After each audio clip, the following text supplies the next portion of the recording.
Friends, good morning. Today we are going to learn the poem Puli, which was written by George Herbert. ये बेहतरीन सी poem George Herbert ने लिखी है. You are watching on the screen the description about the George Herbert.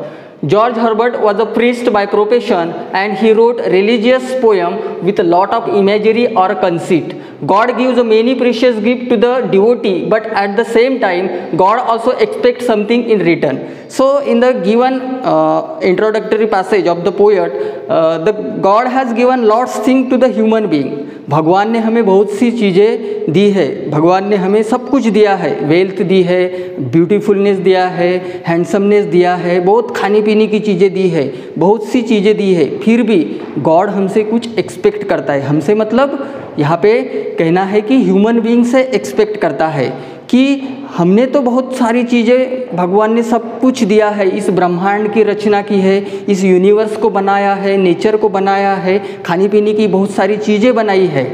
फिर भी इंसान हमारे तरफ या हमें भूल सकता है. ये जो मटेरियलिस्टिक लाइफ है इसमें रममान होके या इसमें एंगेज होके इंसान हमें भूल सकता है. इसलिए इंसान ने सब कुछ दिया है लेकिन एक चीज़ नहीं दी है. I think what will be that thing, you know very well. Can you tell me the thing which God has not given to the human being? Yes, you are absolutely correct. Satisfaction, the rest, satisfaction, समाधान, संतुष्टता.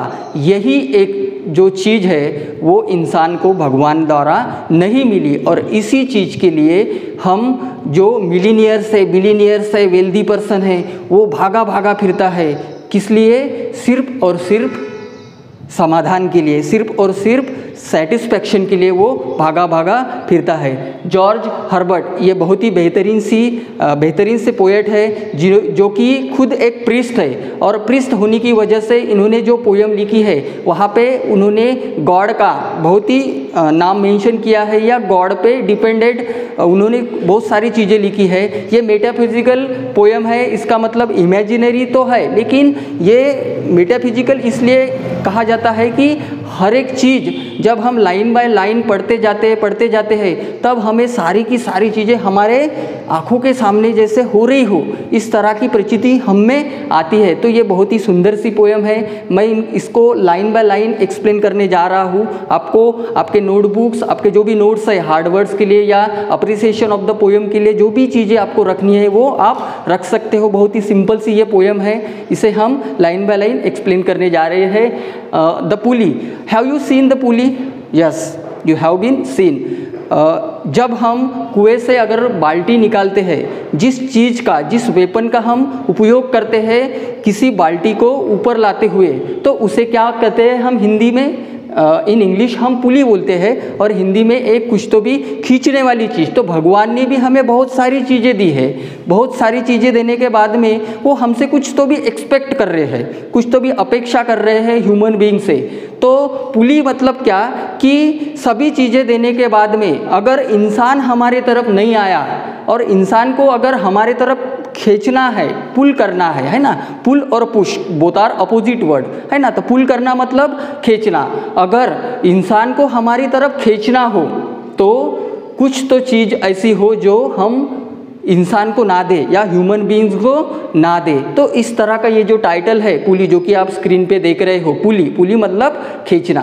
तो पुली ये इस poem में rest को बोला गया है या सेटिस्फैक्शन को बोला गया है, समाधान को, संतुष्टता को बोला गया है कि भगवान ने ह्यूमन बीइंग्स को सारी की सारी चीज़ें दी है. ऑनर दिया है, डिग्निटी दी है, खाने पीने की चीज़ें दी है, एसी वाली रूम दी है, गाड़ी दी है, सभी की सभी चीज़ें दी है, किसी भी बात की कमी नहीं है. But only one thing God has not given to the human being, and that is a rest, that is the satisfaction. So in this poem we are going to learn line by line and I am trying to explain line by line. So you have to both the aspects, thematical aspect or technical aspect I am going to explain here. So you have to pay your whole attention towards the poem. So in the first line, in the first stanza actually, when God at first made a man, having a glass of blessing standing by, let us, said he, pour on him all we can. Let the world's riches which dispersed lie contrast into span. So in the first stanza, the poet George Herbert is trying to explain that God has given everything to the human being. When God made first to the man, what is the meaning of man? Man, it means not only man. Man, it means nature. Man, it means word. Man का मतलब क्या होता है यहाँ पे? ब्रह्मांड। जब भगवान ने पूरी ब्रह्मांड की पूरी सृष्टि की, पूरी नेचर की निर्मिति की या क्रिएशन किया, इसका मतलब मैन मतलब ह्यूमन बीइंग की रचना की है, ह्यूमन बीइंग को निर्माण किया है। When the God first made to the man, then next happen having a glass of blessing standing by. So what is mean by glass of blessing? Means all the things which are necessary to living a life to the human being. So all the things has given by God to the human being. Blessing of God means बहुत ही अच्छी चीज़ें है ना, इंसान को इंसान बने रहने के लिए बहुत ही अच्छी चीज़ें भगवान ने इंसान को प्रदान की है ना। ग्लास ऑफ ब्लेसिंग मतलब उसके पास में एक ब्लेसिंग वाला ग्लास था। भगवान ने जब इंसान की निर्मिति की, इस सृष्टि की रचना की, तो उस ह्यूमन बीइंग्स को या इंसान को सारी की सारी चीज़ें देने के लिए उसके पास में एक ब्लेसिंग वाला ग्लास था, एक बाउल था, एक क्या बोलेंगे हम, ग्लास ऑफ ब्लेसिंग था। तो उस ग्लास ऑफ ब्लेसिंग से जितनी भी, ब्लेसिंग मतलब लिटरल मीनिंग आशीर्वाद होता है, लेकिन हम यहाँ पे बोलेंगे कि सारी की सारी वो चीज़ें जो कि इंसान के प्रोग्रेस के लिए काम में आए या इंसान के अच्छाइयों के लिए काम आए, तो भगवान ने सृष्टि की निर्मिति की, इंसान की निर्मिति की, ह्यूमन बीइंग की निर्मिति की, उसके साथ में उसके पास में जो भी ग्लास ऑफ ब्लेसिंग था, वो सभी की सभी ग्लास ऑफ ब्लेसिंग में से जो ब्लेसिंग्स थी वो उन्होंने इंसान को देनी चाहिए। Let us said he, H is capital. It means that it is denoting to the God. He is denoting to the God. So let us said he, pour on him all we can. So God said that to the human being that we have to pour all. Pour means पूरा का पूरा उस पर डालना. Pouring करना मतलब डालना. तो पूरी की पूरी blessings हमें किसको देनी है? ह्यूमन बीइंग को देनी है या ह्यूमन बीइंग को पोर करनी है, ह्यूमन बीइंग्स के ऊपर पोर करनी है। Pour on him, him it means human being, him is denoting to the human being and he is denoted to the God. So he means God want to pour all the things, all the blessing on the human being. All we can मतलब जितनी अच्छी चीज़ें हम इंसान को दे सकते हैं, वो सारी की सारी चीज़ें, पूरी की पूरी चीज़ें हमें क्या करनी चाहिए? इंसान को देनी चाहिए, ताकि इंसान एक अच्छा इंसान बन के समाज के प्रति या इस वर्ल्ड के प्रति अच्छाइयों करते रहे या अच्छा बना रहे। इसलिए पूरी की पूरी चीज़ें भगवान द्वारा इंसान को देने की भगवान ने सोची। जिसके पास में एक ब्लेसिंग वाला ग्लास था, उसमें सारी की सारी ब्लेसिंग्स थी, वो सभी की सभी इंसान को देनी चाहिए या देने की कोशिश कर रहे हैं। Let us said he, pour on him all we can. जितनी भी चीज़ें हम इंसान को दे सकते हैं, ह्यूमन बीइंग्स को दे सकते हैं, उतनी चीज़ें देने की उनने कोशिश की। Let the words riches. What is mean by riches here? Riches it means wealth, which disperse means scattered, lies contract into span. So in the second line, let the words riches means wealth. So which thing God want to give to the human being, which the things are available to the God to want to give to the human being? The first thing, riches means all type of wealth he want to give to the human being. All type of wealth it means what? सभी की सभी जो prosperity है, सभी की सभी पैसा है, एसी वाली रूम है, खाने पीने को अच्छी चीज़ें है, जितना भी वो दे सके उतना भगवान ने इंसान को देने की कोशिश की है। That is called the riches. All the wealthy things he want to give और he want to deliver to the human beings, which dispersed means इस ब्रह्मांड में, इस निसर्ग में, डिस्पर्स मीन्स स्कैटर्ड। एक जगह तो होगी नहीं, सारी की सारी समझो हमने नेचर से कुछ चीज़ें लेनी चाहिए तो एक जगह पर थोड़ी स्टोर होके रहेगी, ये पूरी की पूरी नेचर में समेटी हुई है। तो हमें क्या करना है? जो भी स्कैटर्ड है, स्कैटर्ड मतलब एक चीज़ वहाँ, एक चीज़ यहाँ, इधर उधर बिखरना बोलते। तो जो भी बिखरी हुई चीज़ें हैं वो क्या करनी है? हमें कॉन्ट्रैक्ट करनी है। कॉन्ट्रैक्ट मतलब collect together, you are watching contract, contract means collect together, एक जगह पर क्या करनी है, हमें समेटनी है सारी की सारी ब्लेसिंग जो भी नेचर में, ब्रह्मांड में, सृष्टि में है, जो कि हमें भगवान द्वारा रचाई हुई है, जो कि इंसान को देने की है। तो पोएट बोल रहे हैं कि भगवान ने जो भी स्कैटर्ड की है थिंग्स वो एक जगह पर कलेक्ट करके एक स्पैन जो कि स्मॉल स्पेस है वहाँ पे उन्होंने रखी है। किस लिए रखी है, उसको ह्यूमन बींग्स को देना है। तो ये फर्स्ट स्टांजा है जिसमें हमने देखा है कि सबसे पहले तो भगवान ने इंसान बनाया, सृष्टि बनाई, और उसके बाद में उसको जो ग्लास ऑफ ब्लेसिंग था भगवान के पास में, वो glass of blessing he want to give to the human being for the welfare of the human being. He want to give all the blessings to the human being. After that, pour on him all we can, let the world's riches which dispersed light contracts into a span. जो पूरी ब्रह्मांड की रचना करते हुए उनके पास में जो जो भी चीज़ें थी, है ना, तो जो कि स्कैटर्ड थी, इधर उधर बिखरी हुई थी, वो एक जगह पर उन्होंने समेटी और वो इंसान को देनी चाहिए। तो ये हो गई thematic aspect of this poem. What is the technical aspect of this poem? When the God at first made man, M consonant sound is repeated, consonant sound is M is repeated, so that is which is the poetic device is it is alliteration. It is a alliteration because yum sound is repeated. Okay, consonant sound is repeated, that is why it is a alliteration device. Then next यहाँ पे disperse दिया है, disperse मतलब scattered, है ना, disperse मतलब scattered मतलब बिखरना, और दूसरा वर्ड दिया है कॉन्ट्रैक्ट, उसका मतलब एक जगह पर कलेक्ट करना।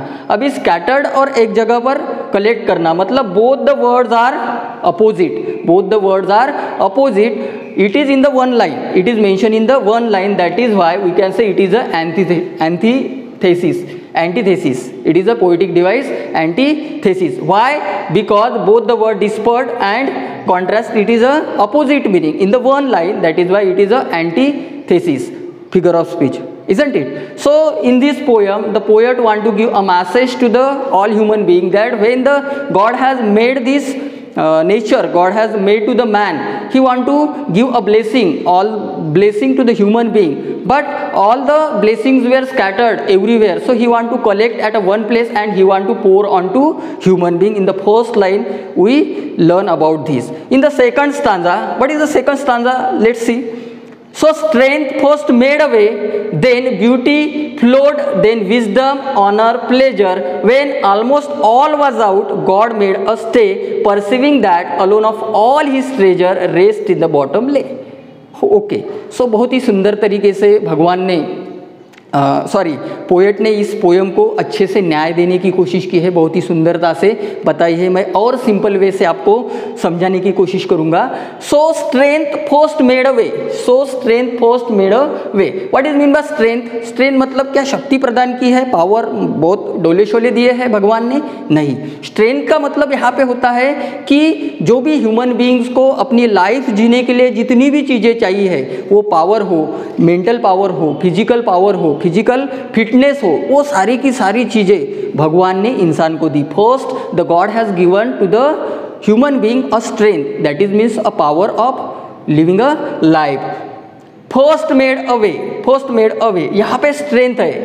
We can not say that God has given a strength as like particular thing, as like particular thing. It is a direct comparison, that is why this is a personification poetic device, because it is the direct comparison. Strength, it is a direct compare. So strength first made a way, strength means first thing God has given to the man, that is called the strength. Strength, it means, don't take a literal meaning of this word.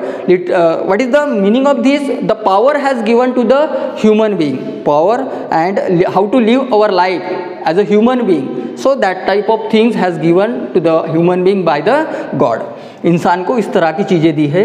Then beauty, you know very well, all the beautiness, all the handsomeness means पूरी सुंदरता, जितनी भी सुंदरता हमारे आसपास है, जितनी भी अच्छी अच्छी चीज़ें हमारे आसपास है, वो सारी की सारी चीज़ें भगवान ने इंसान को दी। सुंदरता दी, शक्ति दी, उसके बाद में then beauty flowed, then wisdom, honour and pleasure. Wisdom means, what is mean by wisdom? Means how to live our life betterly, means how to utilise our skills to live a to become a good human beings. So all type of wisdom has given to human being by the God. Then honor, how to with dignity lives our life. हमारा जो जीवन है वो सम्मान के साथ में कैसे जिया जाए, तो इस तरह की सारी चीज़ें भगवान ने इंसान को दी. Then the pleasure has given to the human being by the God. Pleasure मतलब हर प्रकार का आनंद, हर प्रकार की हैप्पीनेस भगवान ने इंसान को प्रदान की. मतलब सारी की सारी चीज़ें भगवान ने दी. जो कि उसके पास में ब्लेसिंग वाला ग्लास था, ब्लेसिंग वाला जो भी पॉट था, उस पॉट से ब्यूटी दी, उसके साथ में स्ट्रेंथ दी, पावर दी, उसके साथ में विजडम दी, ऑनर दी, उसके साथ में प्लेजर दिया. सब सारी की सारी चीज़ें इंसान को भगवान द्वारा मिली. When almost all was out, when God has given almost all to the human being, सारी की सारी चीज़ें भगवान ने इंसान को दी. But God made a stay. Stay it means stop. But one time God stopped at a one place. एक जगह पर भगवान रुके, क्योंकि हम तो सारी की सारी चीज़ें दे रहे हैं इंसान को. कहीं ऐसा ना हो कि इंसान को सारी चीज़ें मिलने के बाद में हम ही भूल जाए, भगवान को ही मिल जाए. इंसान की फितरत तो भगवान को पता ही है, और ये तो भी वैसी है. हम जब भी भगवान से कुछ मांगते हैं तो जब हमें ज़रूरत होती है तभी हम भगवान के पास जाते हैं, वरना हम भगवान के पास नहीं जाते. जब भी कठिन परिस्थिति होती है तभी हम भगवान का नाम लेते हैं. तो actually God also well known about the human being, and that is why he has given 99% of the things which God have, but the one thing he has left. What was that? In the next line we will know about that thing. When almost all was out, almost all thing has given to the human being by the God. God made a stay. God stopped at a one place, perceiving that alone of all his treasure rest in the bottom lay. When almost all thing has given to the human being by the God, but one time he just stopped at a particular place, perceiving that alone of all his treasure rest in the bottom lay. Perceiving that alone of all his treasure. What is mean by treasure? Treasure means all the necessary things, all the wealthy things, all the things which are very precious, who have the God has given to the human being, but one time or one place he just stopped. So all his treasure rest in the bottom lay. पूरा का पूरा pot है, तो सारी की सारी चीज़ें भगवान ने इंसान को दी. लेकिन जो भी बॉटम था उस पॉट का, वहाँ पे एक चीज़ उन्होंने लिखी है. तो देखो यहाँ पे रेस्ट जो वर्ड है, तो ये बोथ मीनिंग के लिए है. रेस्ट का एक मतलब होता है जो बचा हुआ है ना, पॉट के अंदर बचा हुआ, लेकिन यहाँ पे वो मीनिंग नहीं है. मतलब कौन सी चीज़ बॉटम में भगवान ने रखी है, that is rest, that is satisfaction, संतुष्टता, समाधान है ना. हिंदी में हम बोलते हैं संतुष्टता या समाधान भगवान ने इंसान को नहीं दी. The rest in the bottom lay. The rest in the bottom lay का मतलब होता है कि भगवान ने सारी वो चीज़ें दी है, ब्यूटी दी है, ऑनर दिया है, डिग्निटी दी है, पावर दिया है, सेटिस्फैक्ट, सारी की सारी चीज़ें दी है. But he doesn't give a thing which rest in the bottom of that pot. मतलब उस पॉट के क्या बोलते हैं हम, निचले हिस्से में एक चीज़ रखी है, that is called the rest. The literal meaning of the rest is satisfaction. समाधान जो चीज़ है वो समाधान इंसान को भगवान ने नहीं दी है. In the next stanza we will learn something.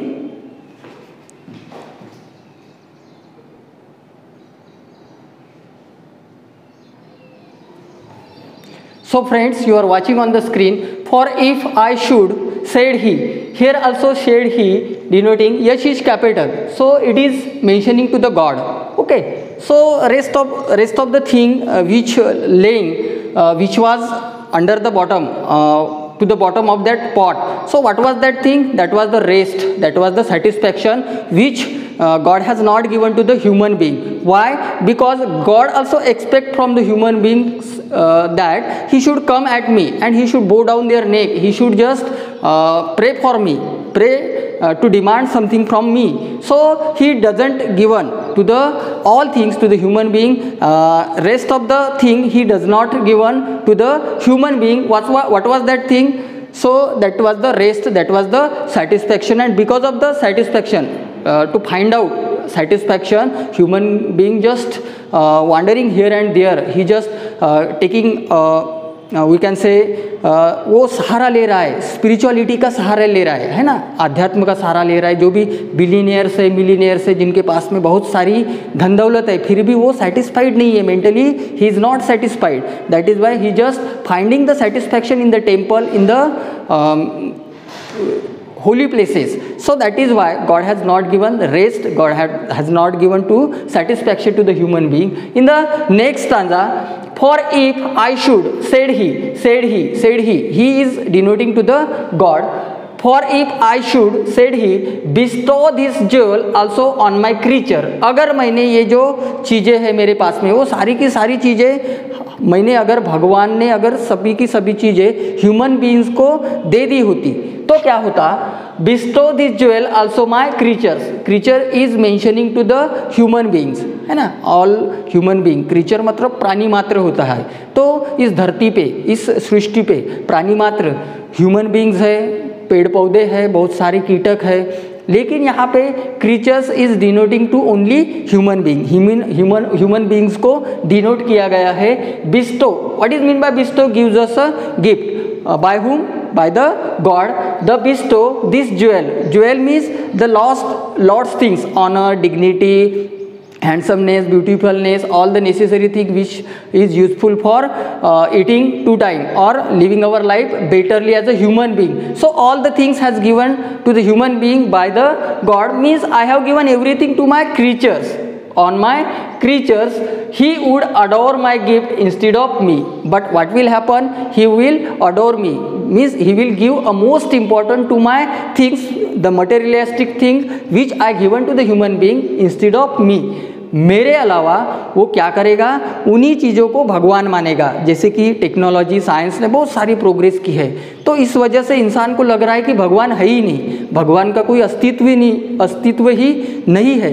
इस तरह की कल्पना में आजकल का इंसान जी रहा है।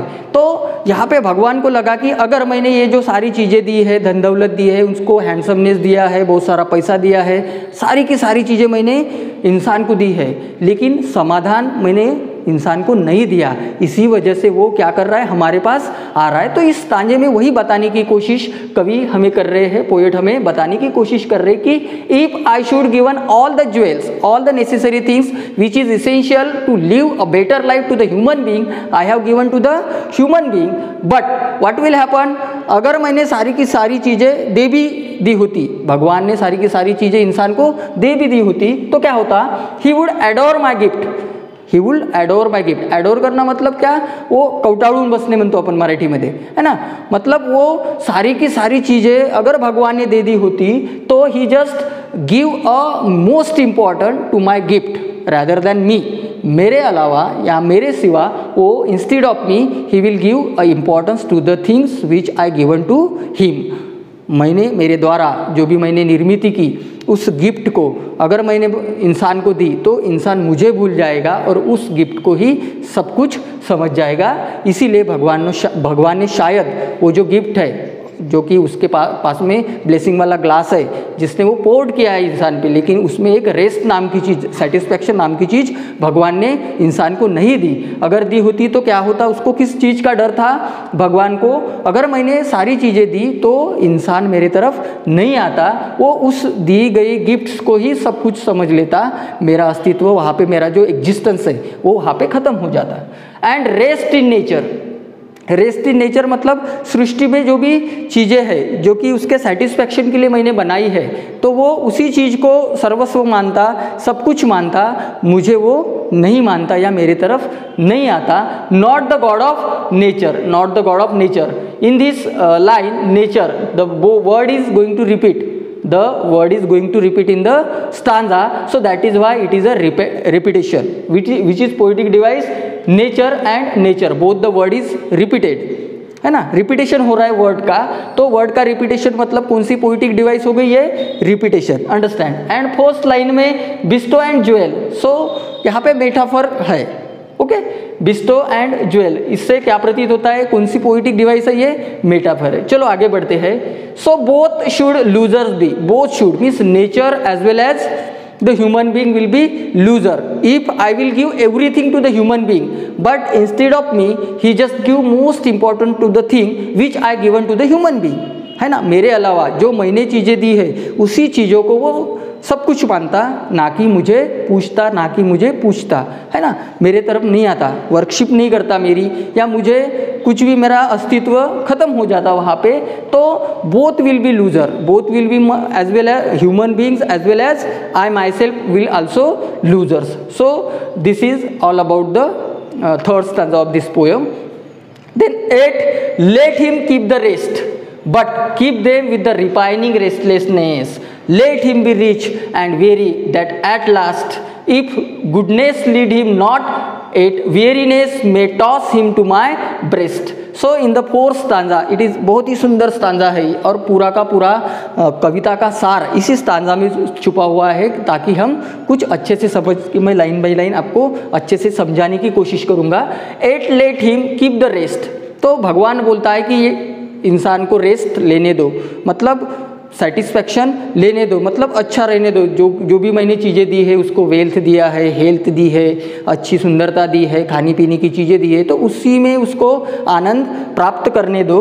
But keep them with yes yet let him keep the rest, but keep them with repining restlessness. Repining restlessness means continuous anxiety due to dissatisfaction. What is mean by repining restlessness? Continuous anxiety due to dissatisfaction. मतलब ये सारी की सारी चीज़ें मिलने के बाद भी आज हम अगर समझो कुछ भी करते नहीं हैं, मतलब बिलीनियर्स होते हैं जिनके पास में बहुत सारा वेल्थ होता है, बहुत सारा पैसा होता है, सब कुछ होता है, फिर भी वो डिससेटिस्फाइड होते हैं या असंतुष्ट होते हैं, उनके लाइफ से वो प्रभावित नहीं होते या असंतुष्ट होते हैं. उसकी वजह क्या है हमें पता नहीं है. फिर भी पोएट यहाँ पे बताने की कोशिश कर रहे हैं कि but keep them with repining restlessness, मतलब भगवान ने सारी की सारी चीज़ें दी है लेकिन एक चीज़ नहीं दी है, वो है satisfaction. And due to that satisfaction the whole life, the wealthy man, the wealthy person is not satisfied, है ना. पूरी जीवन काल में वो कभी सेटिस्फाइड नहीं होता. Repining restlessness means continuous anxiety due to dissatisfaction. वो जीवन भर क्या होता है, चिंता से होता है ना, चिंतातुर होता है. उसके चेहरे पे एक अलग अलग प्रकार की चिंता हमें देखने को मिलती है. Let him be rich and very. देखो यहाँ पे रिच और वेरी, तो आपको एक बात पता चली होगी कि जो इंसान रिच है वो वेरी कैसे हो सकता है ना. वेरी मतलब थकान, मतलब जो जिसके पास में सब कुछ है वो टायर्ड, मतलब उसके चेहरे पे एंग्जाइटी है, वो खुश नहीं है, नाखुश है, सेटिस्फाइड नहीं है ना, कंटेंट नहीं है. मतलब very it means discontent. So the person who is rich, how can it possible he is very.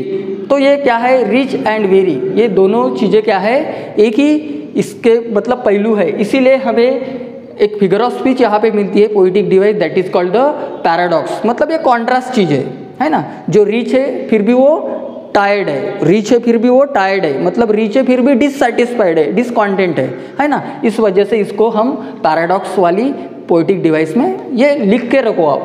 पूरी की पूरी चीज़ें मैं टेक्निकल बातें भी मैं साथ साथ ही बताने जा रहा हूँ या बता रहा हूँ.